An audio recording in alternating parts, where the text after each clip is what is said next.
नमस्कार, मी अश्विनी पवार। अश्विनी किचनमध्ये तुमचे खूप खूप स्वागत आहे। आजची आपली रेसिपी आहे कढीपत्त्याची चटणी। तर यासाठी लागणारे साहित्य आहे हे तीळ 2 चमचे, हे गावरान तीळ आहे। ही हरभरा डाळ, ही देखील मी 2 चमचे घेतलेली आहे। हे सुक्के खोबरे आहे, याला मी असं बारीक खिसून घेतलेले आहे।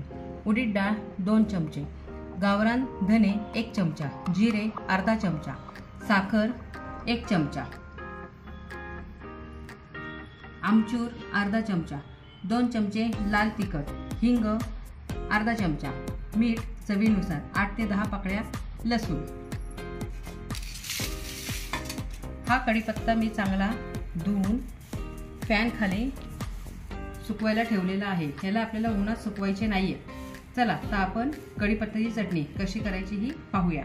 मी आता गॅसवर कढई गरम करण्यासाठी ठेवलेली आहे। आपली कढई आता चांगली गरम झालेली आहे। त्यामध्ये मी हे उडीद डाळ, हरभरा डाळ आणि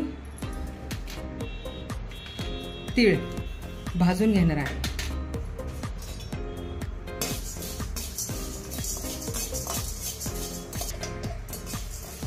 कढीपत्त्यामध्ये भरपूर गुणधर्म आहे। बहुगुणी अशी आपली कढीपत्ता आहे।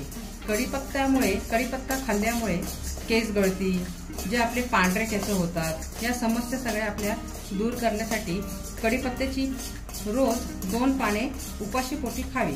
काही दिवसांनंतर आपल्याला फरक हा नक्की जाणवेल। कढीपत्त्याचे नियमित सेवन केल्याने आपले वजन हे नियंत्रणात राहते। कढीपत्त्याचे सेवन केल्याने कोलेस्ट्रॉल देखील कमी होण्यास मदत होते। कढीपत्ते आता मी हे खोबरे देखील सोडत आहे, ते देखील चांगले मी हे भाजून घेणार आहे।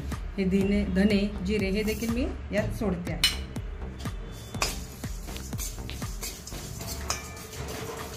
बारीक गॅसवर चांगले आपल्याला हे परतून घ्यायचे आहे। आता कढईमध्ये मी हे अर्धा चमचा तेल सोडून त्यामध्ये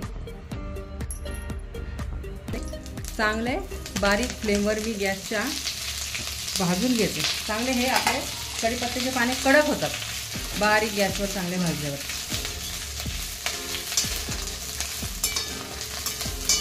कढीपत्ता आणि हे सगळे भाजलेले ज्या डाळी आहेत, खोबरं आहेत, हे गार झाल्यानंतर आपल्याला हे मिक्सरमधनं फिरवून घ्यायचे। आपली कढीपत्त्याची चटणी ही मग खाण्यासाठी तयार असेल। हे पहा, आपली कढीपत्त्याची चटणी ही खाण्यासाठी तयार आहे। आमच्या चॅनलला लाईक करा, शेअर करा आणि सबस्क्राईब करा। थँक्यू।